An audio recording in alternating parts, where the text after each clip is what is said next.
Hi everyone, welcome to the Konveyor community meeting. Today is September 16th. This is our second meeting. We abide by Konveyor code of conduct, which means please be nice to one another. This meeting will be recorded and available on YouTube for later viewing. Um, let's get this meeting started. First off, I will reshare the agenda link in the chat again. Please add yourself to the attendance. And do we have any new members or the recurring members who wants to go and introduce themselves? I'll go first. I'm Savita. I'll be the host of today's meeting, and I am one of the conveyor maintainers. And this is no pressure. So if folks doesn't want to go, folks are camera shy, I can also drop a note in the chat and I can read it out later. I'll give a minute before we dive into the agenda. Oh, this is a tough crowd. All right. I'm gonna dive right into the agenda. First up is a topic from David. David, are you there in the call? Yep, I'm here. Perfect. The floor is all yours. Awesome. Hi, my name is David. I'm working on add-ons and specifically around thinking about the experience for developing new add-ons. So JDIP has been taking a look at Tackle Container Advisor and trying to get a feel for how new add-ons would be added to the Tackle ecosystem. And one of the things that came up while we were looking into this was a general question on if an add-on were to require things outside of the add-on container that is spawned in the by the tasking system, how that would work. So two questions kind of came from that. One, how would you communicate coordinates to the add-on at runtime to say, hey, I have some external service that needs to be reached out to? How would you tell that add-on the actual coordinates? And then the second question was, how would we advise add-on developers to deploy their add-on?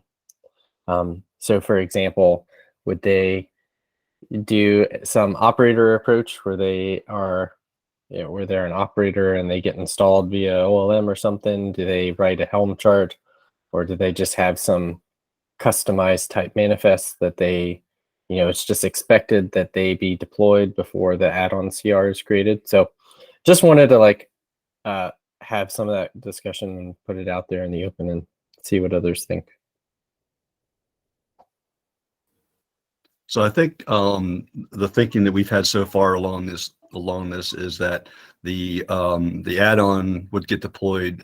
It really kind of doesn't matter whether it's deployed with an operator, in my opinion. If they want to use a Helm chart, or if they want to deploy it just with a manifest, especially if it's one that's completely, I would say, owned by the contributor, by the author, and it's kind of like maybe, and optional is probably not a good way to put it, but maybe it's just one that they want to test drive or not release into production. But in any case, and I think the way that we make the coordinate, the URL and the credentials to have it access something externally, we get communicated with a secret that's associated with the add-on CR. Cool. Yeah, it turned out that it was a lot simpler than it was when we first started talking about it, but yeah, it was good to have a chat and put that out there. Thanks. You bet. Just trying to understand a bit more here on the add-on framework. Are we looking at only a UI-based approach for all the components, or are we also looking at, say, a command line-based approach too? Well, you said a UI or an API or both? Okay. So API, so it's a REST API. So for example, it's not like a the crew plugin repository for kubectl. We are not planning something like a conveyor, um, TCA conveyor, DGI and stuff like that. So it's early to say. I think it's all possibilities, but no one has discussed something like a crew kind of way of doing this right now. At the moment, the way I understand this, and Ramon and Jeff will correct me, the way I understand this is like a kind of an entry point. Entry point is to have a unified experience. We start unified experience with a UI. We want to do things that are easy to kind of get in the beginning, and then later we'll start going to dynamic UIs and other stuff like that. We don't have it in the work just yet. But the big thing right now is unified experience, thinking about a UI, and all the UIs that we would build would always be backed by an API. Always has to be API first, anything we do. There's no special magic in the UI. That's just not going to happen. So it's implied that we definitely want the UI, but it's implied that we have an API. After that, to go to a CLI, I don't think we really are thinking about that. I think it's all up in the air. I want to make sure. Sure, John. I didn't quite catch I didn't catch the nuance of the question. Yeah. So one of the things I think Ashok was going to is that if we look at specifically kubectl, so we're not just saying CLI, but we're going into a specific of a CLI, is that in the community with kubectl or with OC other things, we want to have plugins, and Crew is a really nice way of managing plugins for kubectl. So if we are trying to go for a similar experience where if we wanted something that was working with Cube, it's natural to kind of tie into kubectl and have a plugin for it. And then Crew is the thing that manages that. And I think Ashok brought up a great point to consider. And it's something that we have to see is there's something cool there. I just don't know if it goes in right now, what we would do. Yeah, so what I was thinking was, John, just extending on what you just mentioned, similar to Crew, like for Konveyor, like if we have a single binary for Konveyor, we can have all the Konveyor tools being orchestrated similar to how we do kubectl or something like Konveyor something. So yeah, it becomes a plugin repository for Konveyor, and all the commands can be invoked from Konveyor command line. And as of right now, definitely we should discuss. I don't see that as part of the vision in the way that you said it, in that I don't see this as being a single binary. What there's going to be a lot of things with a lot of technologies, languages all coming together that have to kind of be used. I could see that we may want the CLI experience to be something that would have the plugins that can go through and create the API calls and make it nicer. There's something about that, but it's still kind of early to really know. Yeah.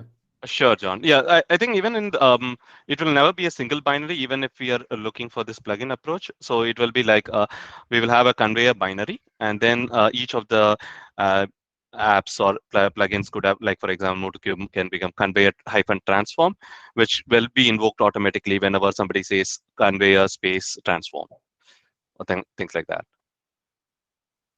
So it will still be separate apps which can talk through this common interface or something like data formats and stuff, but still be maintained separately and managed separately. And one of the questions that's in my mind is, I think as a community, we have to get a little bit clearer on the different values that we see that's going to be exposed by this unified experience. And I think that would kind of drive what would be appropriate to go into this kind of CLI or not. And part of the stuff I mentioned here is that there's going to be different personas that are trying to grab value from the platform. I don't have a clear understanding in my own mind where each of those interaction points are, when it's appropriate that it's something that would be tied to kubectl, and when it's not. Because some of the stuff I think of right now is that kubectl is a perfect thing to expose when we're doing something for the system. Once we start going past the Kubernetes system and we start doing more developer workflows, I think we start to get into a gray area of when it's appropriate, when it's not. I do not know those boundaries. I know I am struggling with that myself when I think about what we're building. What are the points that it's basically how does stuff line up with the journey of what a customer's doing? How does it line up when the platform's going to expose something? I don't have a good understanding right now to really see something and say, this definitely makes sense as like a full thing, everything we do inside of Konveyor is exposed in kubectl, or is it just certain pieces are? Sure, John. And I don't expect it to be part of kubectl in any point, but because we have tried and failed with the crew repository, for example, right? Okay. Uh, but particular part of MotoCube, we tried to put it as a plugin in crew, and they said, oh, this is not a good fit for kubectl extension. You can have your own extensions, right? So that's why I was not looking at kubectl something, but yeah, something within Gotcha. the conveyor can we do something. Okay. So Ashok, are you suggesting that we think of Crew as like a model of one way that we can manage Exactly. plugins? Gotcha. Yeah, there's something there. It's interesting. But I would say we will still have to discuss whether we want to tackle right now this CLI for Konveyor, or we would be focusing on the web user experience, this integrated, seamless user experience. I definitely see value on the CLI, but I guess we need to discuss what will be the target persona for the CLI, because maybe for, I guess the first persona that comes to mind would be the developer, but maybe for a developer it would be more useful to have some sort of IDE plugin.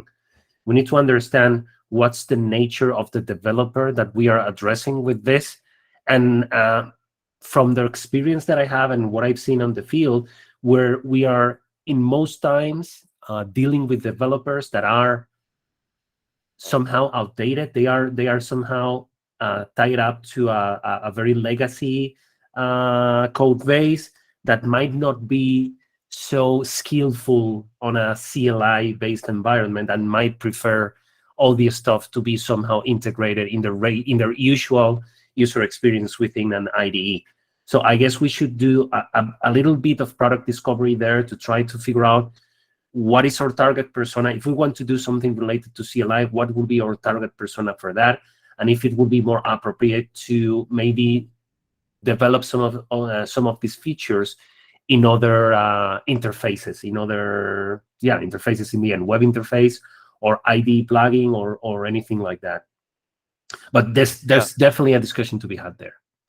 Sure. I mean, I think probably it's worth a separate discussion, but just a couple of points, right? One, for MotoCube, at least I've seen both UI personas who completely want UI, command line personas who really want to dive with it. It's more like a company organization that we are dealing with that has dictated it. And the second area I have seen people are wanting CLI is automation. In many automation use cases, when these tools come into play, they really want a CLI. And the reason I brought it up is I thought it was a low-hanging fruit, but probably with further discussion, we might find it's a harder problem.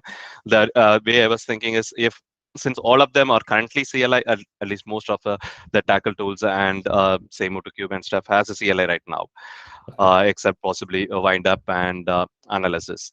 So we can just enable that as, even though they are this non-integrated separate CLI points, we can at least enable it as a using a single interface like Konveyor. That is what I was thinking, but probably it worth the proper full discussion on this. So, for example, about the automation thing, and I guess by automation you mean being able to do transformation at scale. There's this automation is somehow implicit in the way the scheduling system and the task management system has been designed and developed and implemented in Tackle, and now by inheritance in the Konveyor user or in the Konveyor hub. So I get that an user might want to do automation using a CLI in a pipeline or whatever script they have, but wouldn't it be better for the user to have this automation tied up to their application inventory within the unified user experience? That's kind of the conversation that we need to have. Yeah, in them we have had a lot of requests for automations, especially in the use case you just mentioned, pipeline. They wanted to use at least tools like MotoCube as part of their pipeline to automate specific journeys, creation of say Kubernetes artifacts and stuff. And that they wanted real time. When the pipeline runs, they want it right there in their environment, and that becomes a challenge if we don't have a command line. Okay.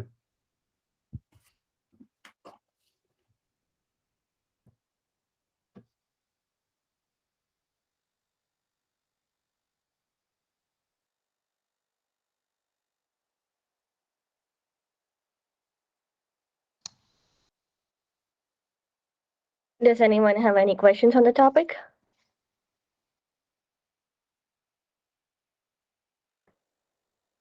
All right.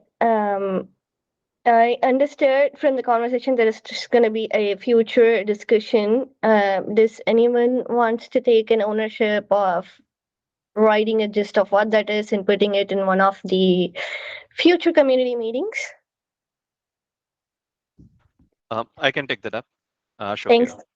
Thanks, Ashok. All right, moving on to the next one. This is an administrative thing.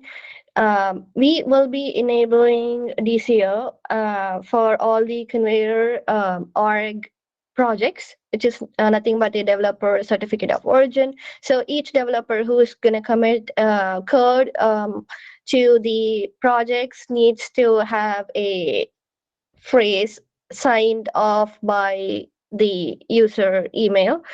More details are on the Slack, and I also sent emails to all the Konveyor community and all the developer communities already. It's going to be enabled on 21st by default. So if you have any questions, please reach out to me or one of the Konveyor maintainers. And I'm hoping there will be no fallout from this because this is very simple. You just add you add the bot, and the automation is by default on. But if there is anything, I'll be there to figure the issues out with whatever the fallout that may arise. Does anyone have any questions on that? So Savita, is the only verification going to be enabled for, like, basically the DCO bot is going to be enabled for all the repos? Yes. Is that what is going to happen? Okay. Yeah. There is also another setting, John, I think we had this discussion some time back, right? Like there is an option when you check in something with a UI or Squash or something, sometimes the sign off command does not automatically come. And there is a new feature that GitHub has added, which automatically adds this command. We can also consider enabling that by default. Yeah, if you let us know. So, Ashok, you saying that there is something where we can kind of make sure you don't have to remember to do a -s when you commit this? No, from the command line, you have to do it always. Okay. But from the UI. UI, it does not come up in general. But there is a setting that GitHub has enabled when you Okay. Select the setting at the org level or repo level. Even when you commit with UI, it automatically fills that sign off option at least. Okay, cool. So, Savita, would you just check in with Ashok before we get this going? I will. I have seen that happen. When I committed few stuff to the CNCF repo from my GitHub UI, it automatically added the verified thing to my commit, next to my commit, the green color tag, and then the DCO bot was just fine. But I will verify and check again. Thanks for bringing that up, Ashok. I did not think about that one. Welcome. And I saw Pranav has his hand raised. Yeah. About through the CLI, you can create an alias to the git commit command. But I actually have another question. Does it matter what email do we use with the signatures? No. Okay. No. Whatever is your preferences. I use my personal, and there have been times that I have used a work email too, accidentally. But so it's up to you. It's just verifying that okay, you as a developer you understand that this is the code that you wrote, or like you take responsibility for this one. And yeah, got it. Basically. All right. Does anyone have any questions or concerns on that?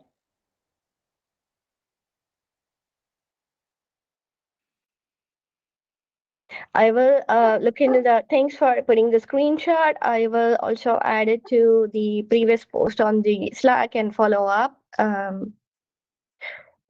for the UI stuff. And if there are no questions, I'm going to move on to the next topic. That's from John. Yep. So the next thing we wanted to start talking about is we wanted to open up how do we actually plan work. And the first thought of that is we take a look at what we're doing for unified experience. There are 4 main functional areas that we've seen, and we want to model kind of like an upstream team that can work in different areas based on what we do in Cube with SIGs. So what we are looking to do is next week start to roll out 4 different special interest groups, have them on mapped each one of the functional areas, and then start doing basically discussions of the work we're going to do, other kinds of things we're going after in each of those areas. This way people kind of have a good feel of where do we go when we're curious about some kind of UI patterns? Where do we go when we're thinking more about what the core is for this unified experience? Same thing for add-ons and so forth. So we're looking to get that going. The hope is try to roll that out if we can for next Thursday. And the thinking is that every Thursday we'd have some kind of Konveyor community related meeting. So one Thursday it would be this call where everyone comes together. And then the alternate week would be one where we break out for different SIGs. And then people that are interested can go into those different SIGs to kind of talk more about those different areas. So that's what we're trying to get going right now, hoping to roll it out next week so we can get more conversations that go a little bit deeper into certain functional areas. Anyone have any comments or questions, concerns?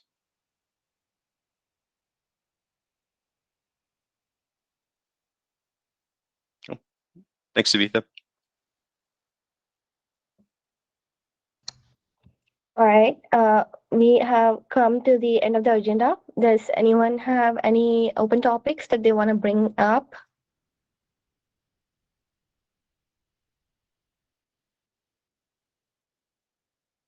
Going once, twice, thrice. All right.